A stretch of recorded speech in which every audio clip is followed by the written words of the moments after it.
The title of my presentation is Reducing Pesticide Use Risk, Contributions from Agricultural Economics.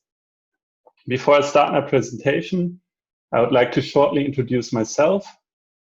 So I have an education in economics and agricultural economics, and I have obtained my PhD at the Agricultural Economics and Policy Group at ETH Zürich. And the title of my thesis was Reducing Pesticide Use Risk and Economic Analysis. And at the moment, I'm working in the same group as a postdoctoral researcher in the pesticide-free wheat project. And this project I would later like to introduce to you as well.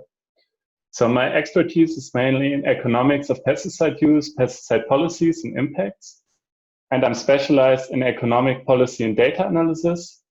I speak German, English, French, and Spanish, and I really enjoy working in interdisciplinary projects.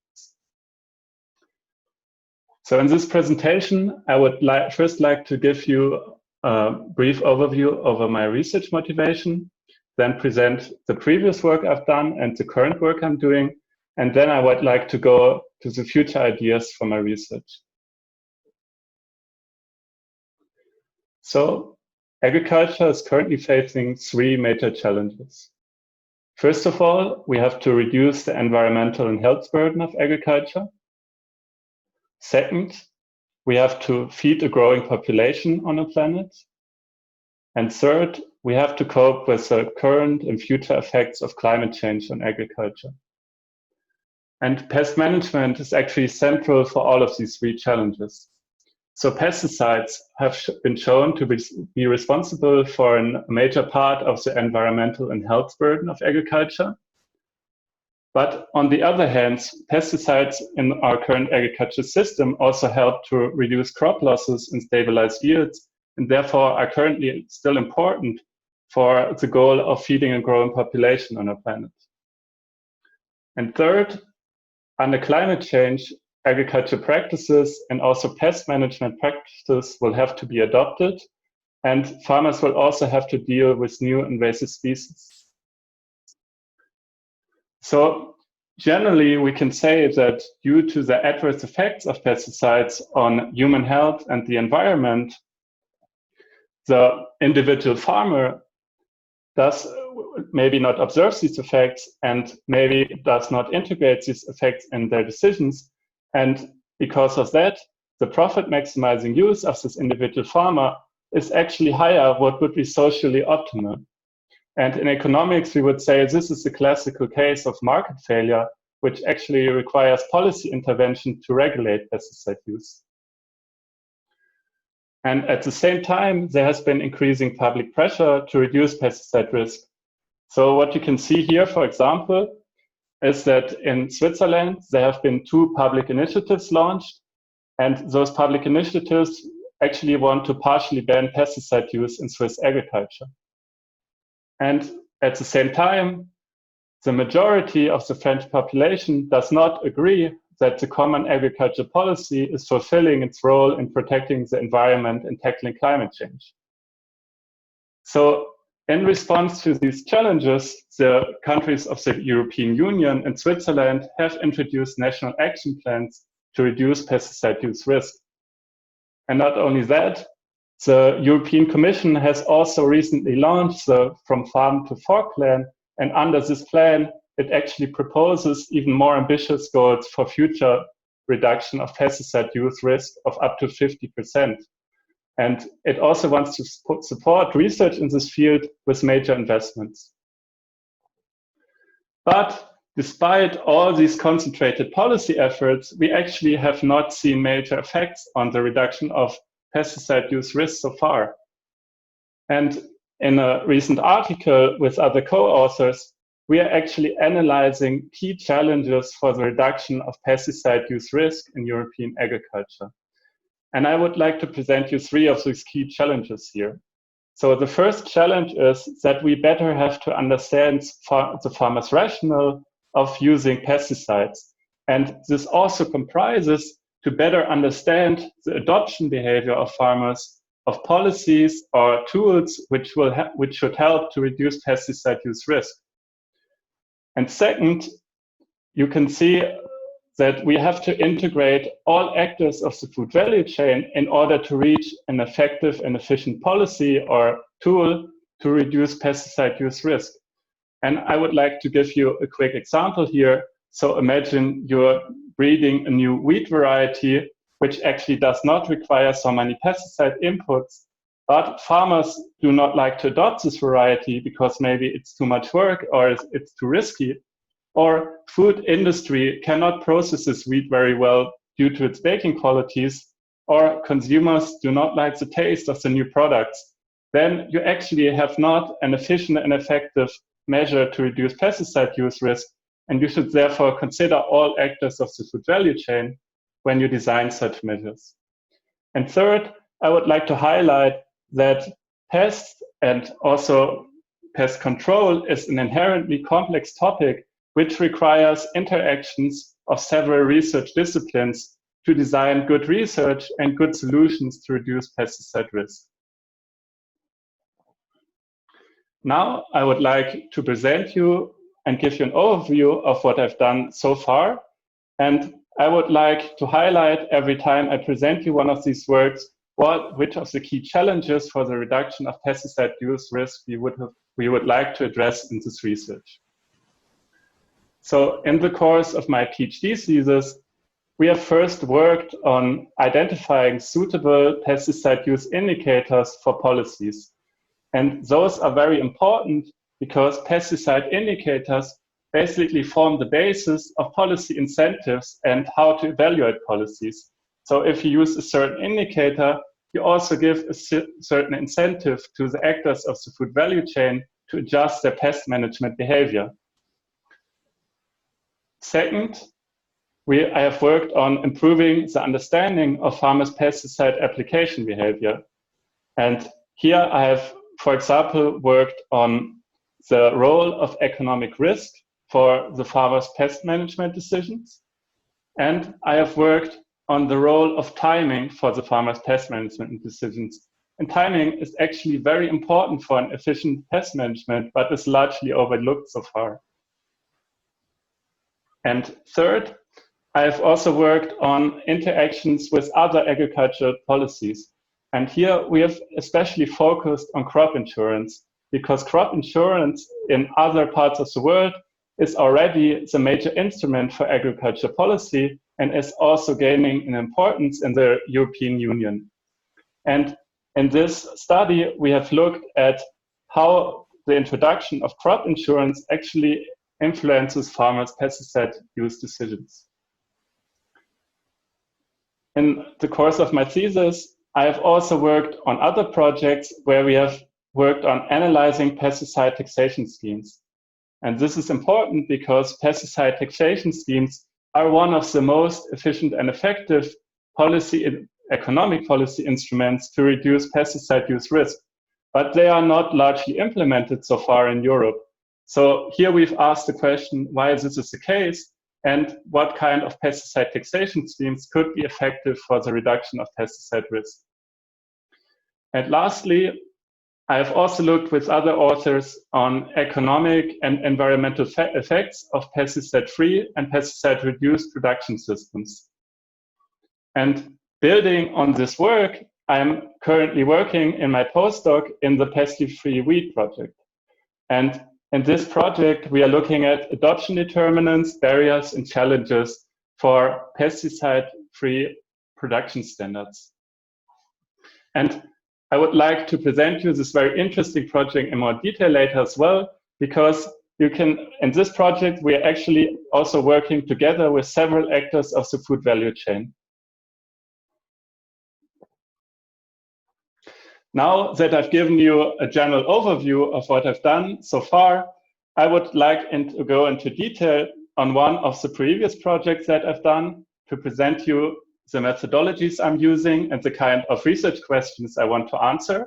And afterwards, I would like to go into more detail on the project that I'm currently working in. So first of all, I would like to present you the project of indicators for effective and efficient tools and policies. And in this work, we are actually looking at pesticide use indicators. And I've already told you why these are very important for effective and efficient policies and reduction measures, because choosing the wrong indicator that is not in line with your policy goals might even give disincentives to farmers. And in this research, we actually show that the use of simple quantitative indicators might lead to ineffective and inefficient policies and tools, and in the worst case, can even have misincentives and detrimental effects. So they can give incentives to farmers that makes them actually use more toxic pesticides. And in this work that we've conducted together with Sabrina, we are comparing two of the mostly used quantitative indicators, so kilograms of active ingredients and the treatment frequency index, which are also the basis for the Eco-Phyto plan in France, with a pesticide risk indicator. And this is an indicator of potential pesticide risk called the load indicator, and it has been designed and is implemented in Denmark. And we are comparing these indicators using real application data, so highly detailed plot level data of real pesticide use decisions of farmers from 2009 to 2013. And we are not only comparing them over time, so over the course of these 5 years, but also over different aggregation levels. That means from the crop and plot level to the farm level, and comparing different crops. So for example, very pesticide intensive crops like potatoes to less intensive crops like winter wheat. And we are not only comparing those indicators on average, so using correlation coefficients, but we are also comparing extreme values. So that means that we focus on temporal or spatial hotspots of pesticide use, or on extreme application regimes over the whole growing season. And why is this important? It's important because those extreme applications have actually been shown to be responsible for a major part of the adverse effects of pesticides on the environment and human health. And we compare those indicators using copulas, which are a tool to actually compare the whole distribution of those two indicators, so the dependence over the whole distributions. And here you can see some results. On the left-hand side, you can see a simple scatter plot of the two indicators, and you can see that there's actually a positive correlation between the indicators. And these correlations have been shown to be actually significant in most of the cases we've tried out. But now on the right-hand side, you can see the copular contour plot. So this is now a plot showing the dependence of the two indicators over the whole distribution functions. And you can see in the left-hand side that there's actually quite a high dependence in the low values of both indicators. And then looking at the upper right-hand side, you can see that there's almost no dependence for extreme values. So that actually means, and that is something that we found through all our robustness checks, and that actually means that those quantitative indicators do not represent pesticide risk and are therefore not suitable for pesticide policies. And we are currently also developing an R package to compute those load indicators to increase accessibility for other researchers and for other stakeholders. Now, the current paper I would like to present you in more detail is the project I'm currently working in. And I would like to present you this in more detail because it shows another aspect of my research. And this part of my research, I'm looking at farmers' pesticide application behavior, and I'm looking at their adoption behavior of pesticide reduction tools and policies.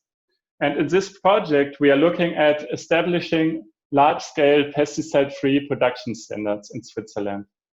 And the background of this project is that the sustainable intensification of agriculture, so reducing environmental and health effects while maintaining or increasing yields, actually requires new pesticide-free production systems. And the question is now, how should we design those kind of production systems in order to implement them on a large scale? And in this project, we are working together with several actors of the food value chain. So we are working together with the producer organization ETH, which represents around 50% of Swiss bread wheat production.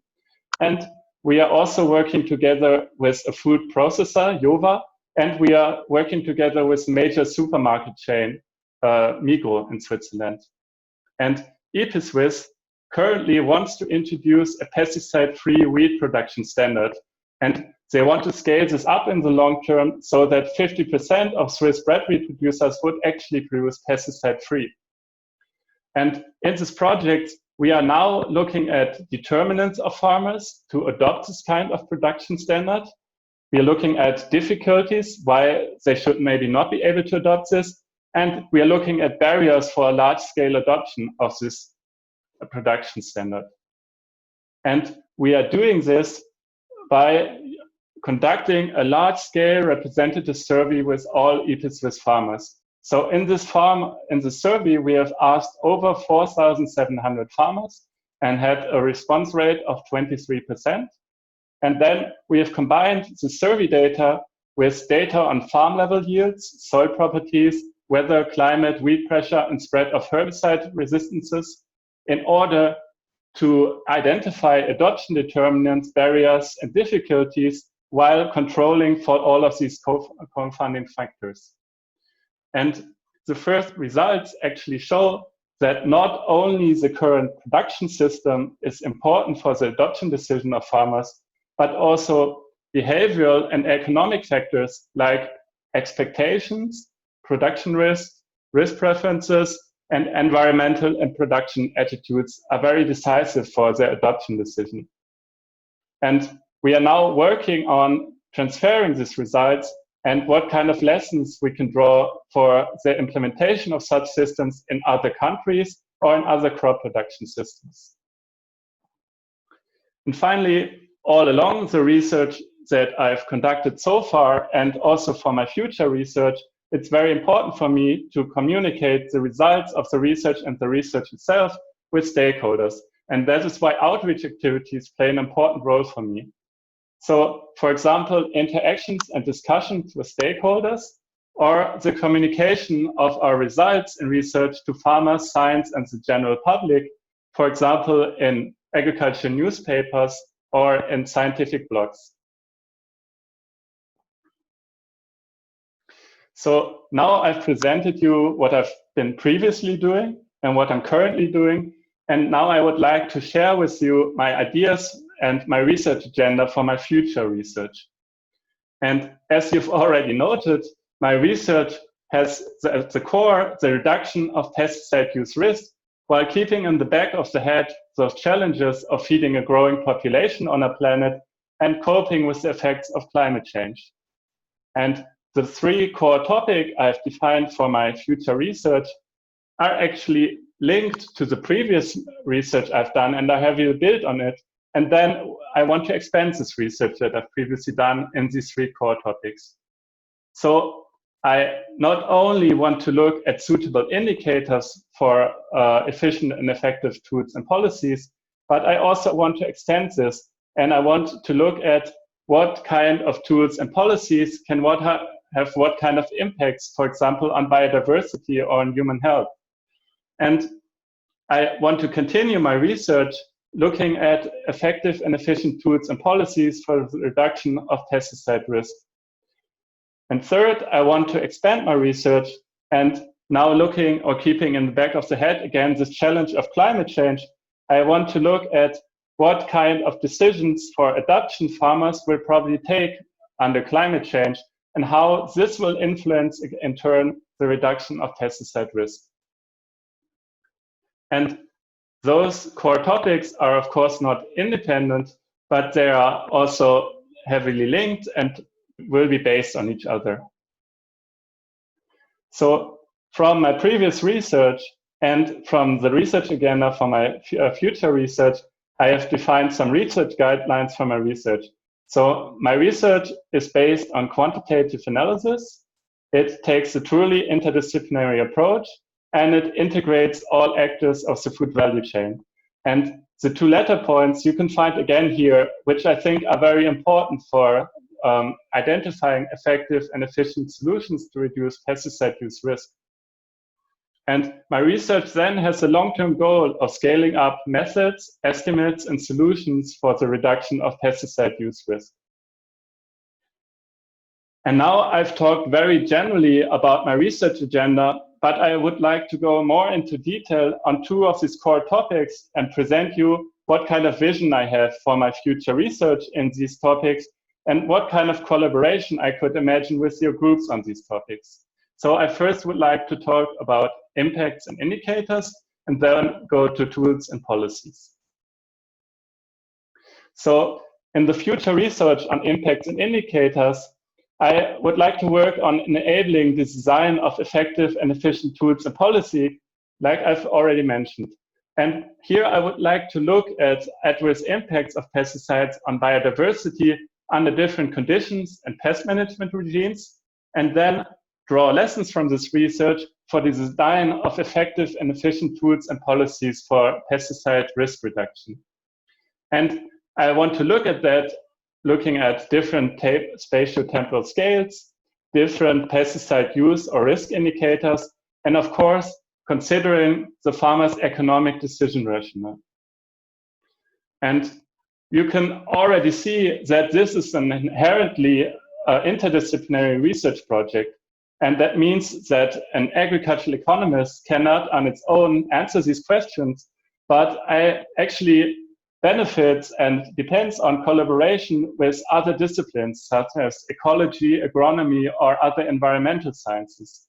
And this is why I would actually like to and love to collaborate with you on these kind of research projects and profit from your expertise, for example, on long-term data on biodiversity in farmlands, or on the assessment of impacts of pesticides on biodiversity, just to name a few examples.